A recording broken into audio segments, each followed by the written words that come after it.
नमस्ते चिल्ड्रन। आज मैं लेके आई हूँ फ्रैक्शन का topic, division multiplication combined.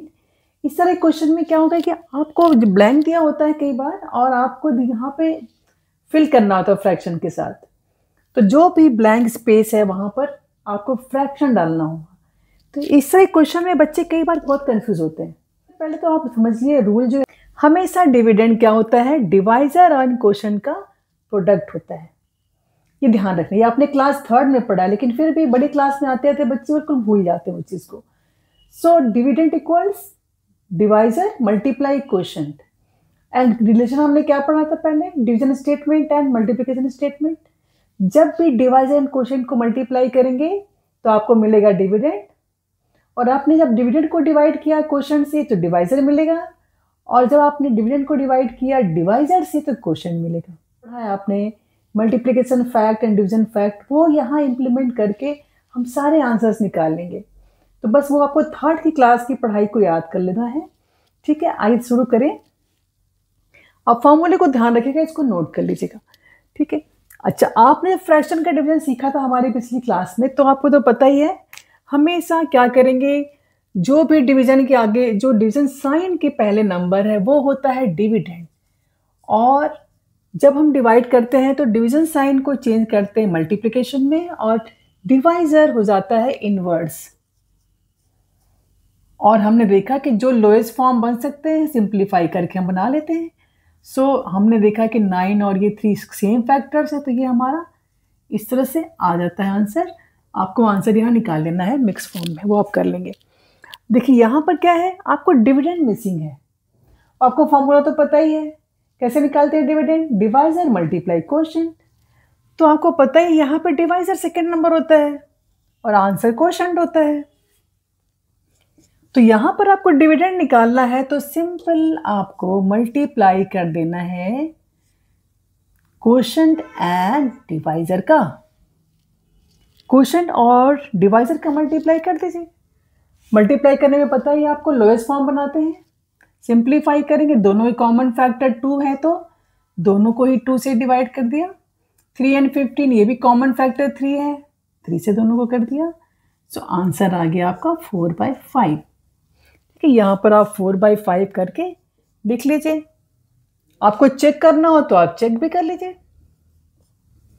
4/5 divide by 3/2, so 4/2 check कर लीजिए। शुरू में आप क्या होता है कंफ्यूज रहते हैं ना, सही है कि नहीं सही है, तो आप उसे हमेशा चेक करके वेरीफाई करके पक्का हो जाया करिए।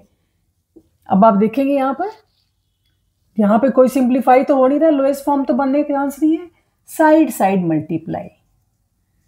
सो ये हो गया 8/15, और जब आपने 4/5 का डिवाइड किया 3/2 से, सेम आंसर आ गया। शुरू में आप कंफ्यूज अगर होते हैं तो हमेशा चेक करके देख लीजिए, पक्का कर लीजिए।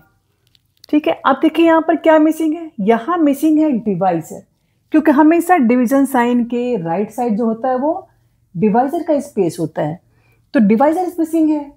तो जैसे आपने पढ़ा था 3rd ग्रेड में, जब भी निकालना है डिवाइजर आपको नहीं पता, जैसे कि देखिए 6 है, 6 को किससे डिवाइड करेंगे 3 आ जाए, तो आपने कहा 2, क्योंकि 6 को आपने 3 से डिवाइड कर लिया था। तो जब भी डिवाइजर मिसिंग होता है तो हम क्वोशंट से डिविडेंड को डिवाइड करते हैं। सेम यहाँ पर भी 7/2। देखिए ध्यान रखना आपको, ये डिविडेंड हमेशा लेफ्ट साइड वाला ही होता है, डिवीजन के लेफ्ट साइड वाला। तो dividend divide by quotient, so 7/2 multiply reciprocal कर दिया आपने डिवाइजर का, यहाँ पर क्वोशंट बन गया यहाँ पर डिवाइजर। और यहाँ पर आप लोएस्ट फॉर्म बना सकते हैं कुछ, तो 2 और 6 दोनों के ही कॉमन फैक्टर 2 हैं। ये हो गया। अब हम क्या करेंगे, कुछ और तो कॉमन नहीं, सही साइड साइड मल्टीप्लाई तो करना आपने सीखा ही है, इस तरह कर लिया आपने। 21/11। अब यहाँ पर देखेंगे ये 3rd क्वेश्चन, जो क्वेश्चन नंबर 4 है, यहाँ पर भी डिविडेंड नहीं आया, सेम इसके तरह ही सॉल्व करना है आपको।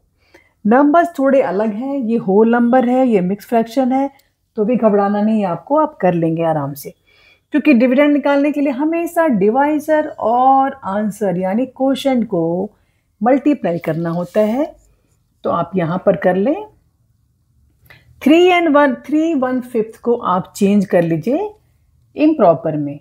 16/5 मल्टीप्लाई बाय 20।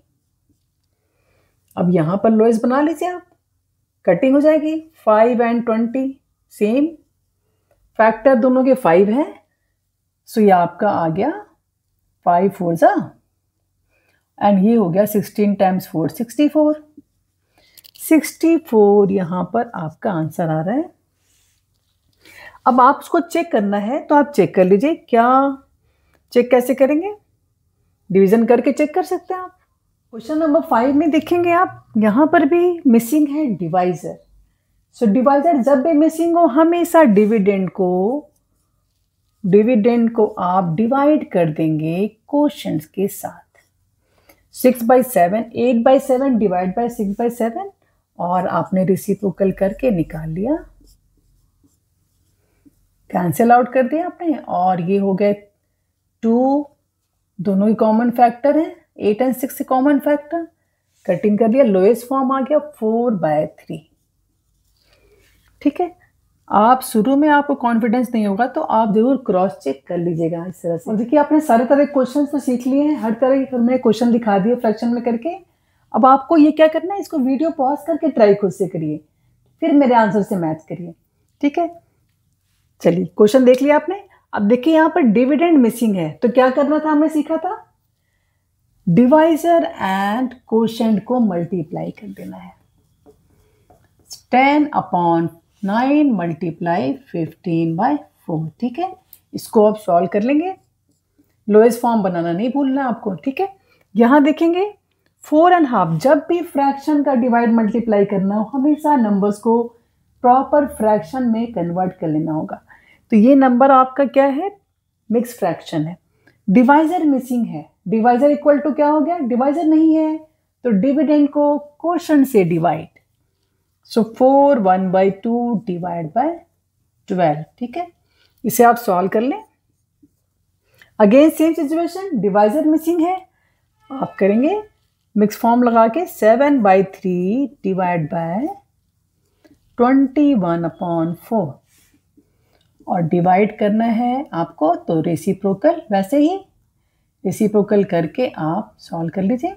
21 और 7 दोनों ही कॉमन फैक्टर 7 के हैं, इसमें 3 कर लिया आपने। ऊपर में अब तो कुछ है नहीं बनने वाला। देखिए ध्यान रखना, क्योंकि यहाँ पे डिनोमिनेटर दोनों ही फ्रेंड होते हैं, ये कैंसिल आउट नहीं करेंगे, डिनोमिनेटर एक दूसरे के फ्रेंड होते हैं, है ना। आपने और ऊपर नीचे के नंबर्स को ही कैंसिल आउट करना है आपको।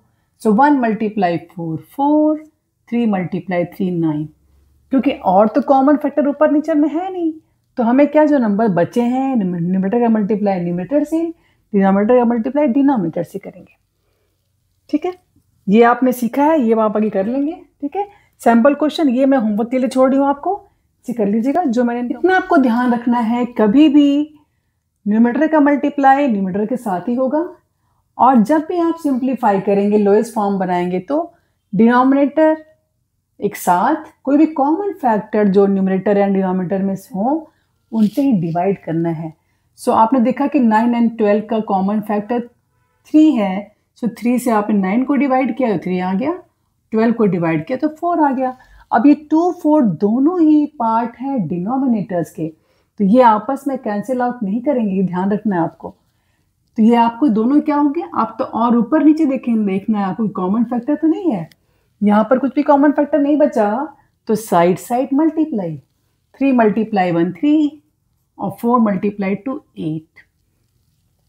ठीक है, इतना ध्यान रखना आपको कैंसिल आउट करते समय। ओके, मिलते हैं अगली क्लास में। आपको समझ आया हो तो अपने फ्रेंड को भी रिकमेंड करिएगा। Bye bye, see you next.